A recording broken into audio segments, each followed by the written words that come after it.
Hi, வணக்கம். பயோட்ரிக், பிஐஓடிஆர்ஐஜி, அது கேள்விப்பட்டிருக்கீங்களா? பயோட்ரிக்னால் ஒன்றும் கிடையாது. வில்லேஜில் பயோ வேஸ்ட் ஜென்ரேட் பண்ணுறோம் இல்லையா? ஸோ அதை நம்ம கம்யூனிட்டி லெவலில் அதை கலெக்ட் பண்ணி பைரோலைசிஸ் நம்ம பண்ணுறோம். பைரோலைசிஸ் அப்படின்னா என்னென்னா, ஹையர் டெம்பரேச்சரில் ஆக்சிஜன் இல்லாமல் ஒரு ஆர்கானிக் மெட்டீரியல்ஸை நம்ம எரிக்கிறோம். அது என்னென்னா டிகிரேட் ஆகி நமக்கு ஒரு useful form of gas, liquid and solid நமக்கு கிடைக்குது. ஸோ அது என்ன கேஸ் அப்படின்னா சின்கேஸ் நமக்கு கிடைக்குது. லிக்யூட் பயோ ஆயில் கிடைக்குது. அதுக்கப்புறம் சாலிட் பயோசார் கிடைக்குது.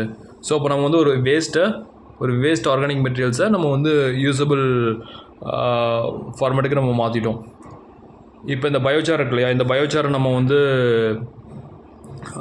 மண்ணோட சேர்க்கும்போது அது சாயிலில் ஃபெர்டிலிட்டியை ஏற்படுத்துது. அண்டு கார்பன் ஃபிக்ஸிங்கும் அதிகமாகுது. ஸோ இது கிளைமேட் கோல்ஸுக்கு ரொம்ப நல்லது. அண்டு அதே மாதிரி என்னென்னா பயோ ஆயில் அண்டு சின்கேஸ். இப்போ இது என்னென்னா பைரோலிசிஸ் இருக்கு இல்லையா, அதுக்கே நம்ம யூஸ் பண்ணிக்கலாம். ஓகேவா? இதுலேருந்து நம்ம ஹீட் ஜென்ரேட் பண்ணி அந்த பைரோலிசிஸ் பண்ணுறதுக்கே யூஸ் பண்ணலாம். இல்லாட்டி இதை பவராக மாற்றி எலக்ட்ரிசிட்டி நம்ம ப்ரொவைட் பண்ண முடியும் வில்லேஜஸ்க்கு.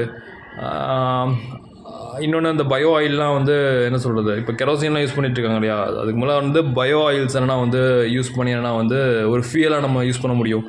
ஸோ என்னென்னா ஒரு வில்லேஜ் சஸ்டைனபிலிட்டி, செல்ஃப் சஃபிஷியன்சி அடைகிறதுக்கு இந்த பயோட்ரிக் அப்படிங்கிற மெத்தட் ரொம்ப ஹெல்ப்ஃபுல்லாக இருக்குது. இதுதான் பயோட்ரிக்.